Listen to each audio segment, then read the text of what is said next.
Seja muito bem-vindo. Você é meu convidado especial para passar alguns minutos estudando o Evangelho de João, versículo por versículo. Pegue sua Bíblia, acomode-se e acompanhe comigo o estudo do capítulo 11 de João. Esse é o capítulo que relata a ministração de Jesus para 3 pessoas a quem ele amava muito. O jovem Lázaro, as suas 2 irmãs Marta e Maria. Lázaro estava gravemente enfermo, passando pelos problemas insolúveis do homem, doença e morte. Jesus permitiu que eles passassem por esta tribulação de doença e morte, para depois entrar em cena e tirar deles a resposta correta na dificuldade.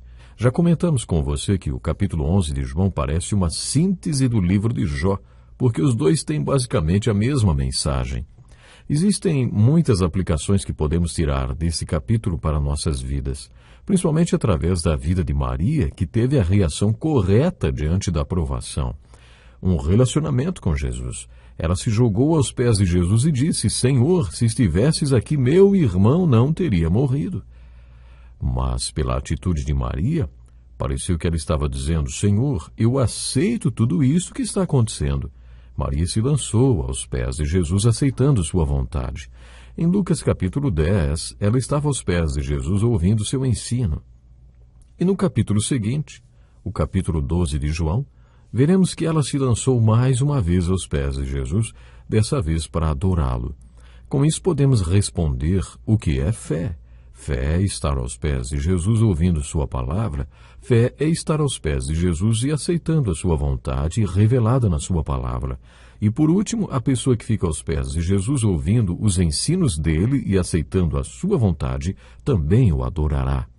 A vida de Maria serve de ensino para nós sobre o que é fé. Mas há outras respostas para a pergunta: o que é fé? Fé é crer em Cristo e viver em Cristo. Jesus declarou: Eu sou a ressurreição e a vida.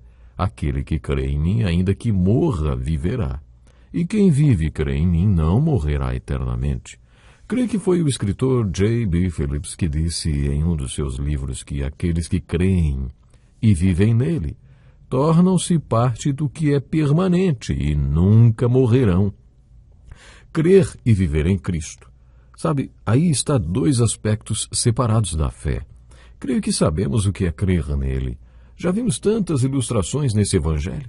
Mas, e viver em Cristo? Você já parou para contar quantas vezes a expressão em Cristo aparece no Novo Testamento?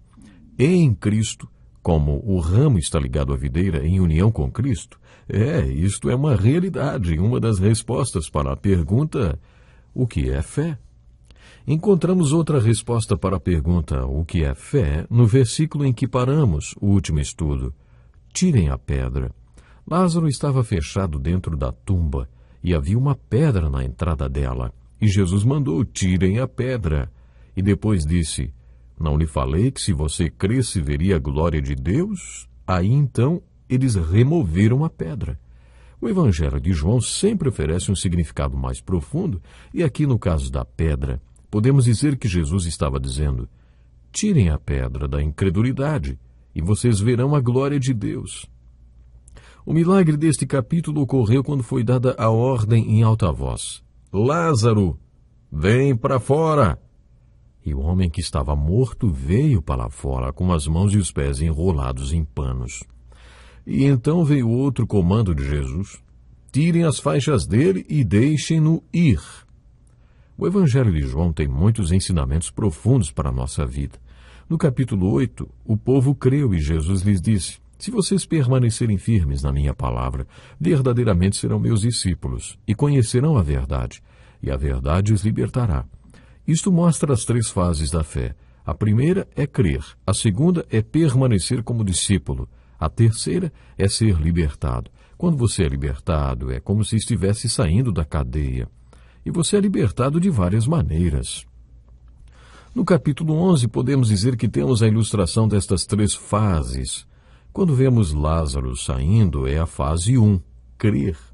Mas na fase que Jesus disse: tirem as faixas dele e deixem-no ir, vemos que pode acontecer de uma pessoa crer e não ser libertada. Talvez esta pessoa não tenha permanecido na verdade o tempo suficiente para ser libertada. Neste capítulo temos esta bela ilustração. O homem saindo da tumba, com a certeza, uma figura da fé. Aí está uma resposta da fé, não é?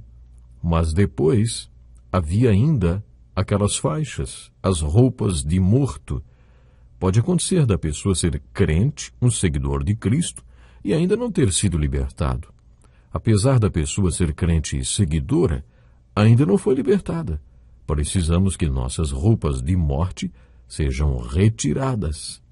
É triste ver uma pessoa cativa, como Jesus disse, um viciado, ou uma pessoa, como eu fui por tantos anos depois de aceitar a Cristo. Eu fui muito tímido, introvertido, com medo do mundo inteiro. Essa timidez funciona como uma prisão. Por isso eu sei que é possível uma pessoa crer em Jesus e ser seu seguidor, e mesmo assim ainda não ser livre. Por isso, esta ideia de se despir das velhas roupas para ser livre é muito bonita.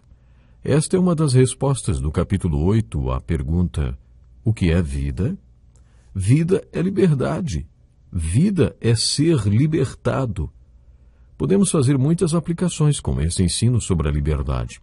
Você por acaso já participou de um culto, ouviu a pregação do pastor e orou no seu pensamento: Senhor, liberta este homem, ele parece que está amarrado, faça-o experimentar a liberdade do Espírito. Podemos fazer muitas aplicações. Observe o versículo 45. Muitos dos judeus que tinham vindo visitar Maria, vendo o que Jesus fizera, creram nele. Mais uma vez vemos como a resposta de Maria a essa tribulação diante da doença e da morte trouxe glória a Deus. A sua resposta foi um relacionamento com o Senhor. Ela ficou aos pés de Jesus e aceitou a situação. É interessante observar que os judeus foram visitar e confortar as duas irmãs Marta e Maria. Mas olha o versículo. Muitos dos judeus que tinham vindo visitar Maria, não Marta, mas Maria, vendo o que Jesus fizera, creram nele. Por que será que os judeus que foram visitar Marta não creram em Jesus? Todos eles viram o mesmo milagre, a ressurreição de Lázaro. Mas os judeus que visitaram Maria viram um milagre tão maravilhoso quanto a ressurreição. Eles viram a reação daquela mulher temente a Deus diante da tribulação. Eles creram quando viram Maria reagir àquela situação difícil com o relacionamento com Jesus, aos pés do Senhor aceitando a sua vontade. Aquela foi uma visão muito importante para todo mundo que tinha ido visitá-la. A aplicação mais importante é muito clara e óbvia. Deve haver pelo menos umas 30 razões na Bíblia por que Deus permite as provações na vida dos seus filhos. Uma dessas razões é porque quando as pessoas nos veem reagindo às provações da vida com a graça de Deus, caminhando com Jesus, mesmo no meio de uma grande tribulação, elas veem Jesus na nossa vida e são levadas a crer. No capítulo 40 de Isaías encontramos um sermão muito importante. Esse sermão foi tão importante que João Batista, o maior pregador já nascido de mulher, de acordo com Jesus, também pregou-o. Não é lindo ver como o Espírito Santo trabalha? Todos nós que pregamos a palavra de Deus o fazemos através do Espírito Santo. Às vezes, um está mais próximo da fonte do que o outro, mas não importa onde você está em relação à fonte do Espírito Santo. É maravilhoso ver Deus dando uma revelação da palavra para alguém e outros poderem usar essa mesma revelação. O maior profeta já nascido de mulher, João Batista, fez isto. Pregou um sermão de Isaías. Lucas relata isso no capítulo 3. O sermão de Isaías que João Batista também pregou é o sermão do caminho de Deus. Você se lembra desse sermão? Isaías foi o príncipe dos profetas e este foi um sermão muito importante. Quando uma estrada é construída, são necessários 4 processos: nivelar os montes, preencher os vales, endireitar os caminhos tortos e aplainar os terrenos acidentados. Depois que isso é feito, está aberta a estrada. Quando um rei ia viajar para uma vila distante, os servos construíam uma estrada pela qual ele pudesse viajar. E essa estrada era chamada de a Estrada do Rei. Assim eles nivelavam os montes, preenchiam os vales, endireitavam os caminhos tortos e aplainavam o terreno acidentado. Só então o rei viajava por aquela estrada. Isaías usou esta ilustração e diz que Deus, o Rei dos Reis e Senhor dos Senhores, viria em uma viagem para o nosso mundo. E para esta viagem seria necessário um caminho perfeito, a vida do Messias. Na vida do Messias, os montes seriam nivelados. Ele tem a humildade perfeita. Os vales seriam preenchidos. Ele é 100% cheio do Espírito Santo todo o tempo. Os caminhos tortos seriam endireitados, e a sua reação diante das dificuldades e acidentes da vida seriam um exemplo para os homens. Depois desses 4 processos, o próprio Deus viria ao mundo nessa estrada, que é a vida do seu Filho. E toda a carne veria a salvação de Deus através dela, através de Jesus, a vida dele. Quando acabou o tempo de Jesus nesse mundo, conforme vemos relatado nos capítulos 17 e 20 de João, Jesus falou: assim como me enviaste ao mundo, eu os enviei ao mundo. Se a vida de Jesus foi uma estrada para Deus, nossa vida também deve ser uma estrada para Deus. Você quer que sua vida seja uma estrada para Deus, para que outras pessoas o observem e vejam a salvação de Deus? E vejam os montes de orgulho nivelados, os vales e vazio de sua vida preenchidos. Seus caminhos tortos, vamos dizer, estão endireitados. E você responde corretamente aos acidentes da vida, tornando-os suaves. Quando essas coisas estiverem acontecendo na sua vida, então você será uma estrada para Deus, assim como foi a vida de Jesus. Você já pediu a Deus que fizesse da sua vida uma estrada pela qual Ele pudesse viajar nesse mundo?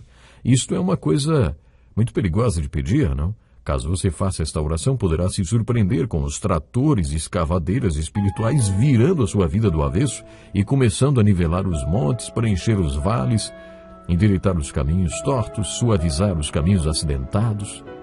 Mas essa deve ser a nossa oração. É assim que vejo o versículo 45 do capítulo 11 de João. Muitos dos judeus que tinham vindo visitar Maria, vendo o que Jesus fizera, creram nele. Quando os judeus vieram visitar Maria e viram a reação dela àquela situação tão difícil, eles creram em Jesus. Esse é um desafio para todos nós. Deus abençoe você. Até o próximo programa. Prezado ouvinte, coloque em prática o que você ouviu aqui. Sem dúvida, sua vida será grandemente abençoada. Este é um estudo escrito pelo Dr. Dick Woodward, na voz do pastor Edson Bruno. Até o nosso próximo encontro com a palavra.